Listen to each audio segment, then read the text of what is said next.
و لورگانې شیخ ابوبکر جزائري کیسه کوي او وایي یو ورځ یو سړی راته راغی او خپله کیسه یې داسې شروع کړه.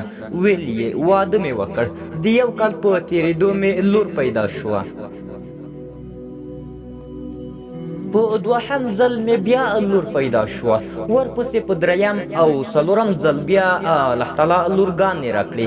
سړی وایي زه ډېر خفه شوم، د الله تعالی اراده وه چې په پنځم ځل مې بیا لور دنیا ته راغله.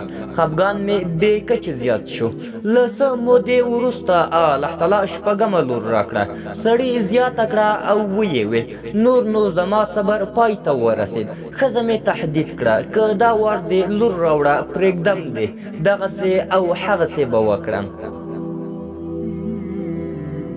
سړي زیاته کړه او ویې ویل د اووم ماشوم د زیږېدو وخت را نږدې کېده او ما به ښځه ګواښله تر دې چې یوه ورځ ویده شوم.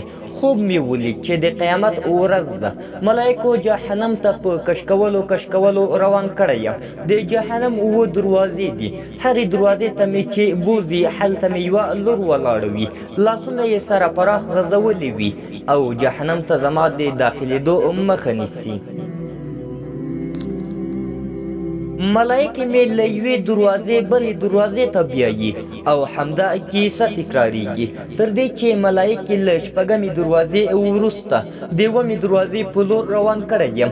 ومې لیدل چې هلته څوک نشته، یعنې کومه لور مې نه ښکارېده.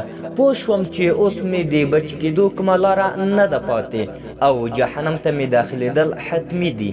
په چیغو مې شروع وکړه. په همدې وخت کې په ډېره ویره او هیبت له خوبه راویښ شوم او په چیغو مې وویل یا الله اوومه لور هم راکړئ. نبی کریم صلی الله علیه وسلم مبارک فرمایلی دی د چا چې 3 لورګانې وي صبر پرې وکړي، څښاک او پوښاک ورکړي، هغوی به د ده لپاره د دوزخ له اور څخه پرده شي. په بل روایت کې راغلی دی هغوی ته ښه تربیه ورکړئ او ښه پالنه یې وکړئ نو دوی به د دوزخ له اور څخه وژغوري. یعقوب بن بختان یو محدث و چې 7 لورګانې یې لرلې.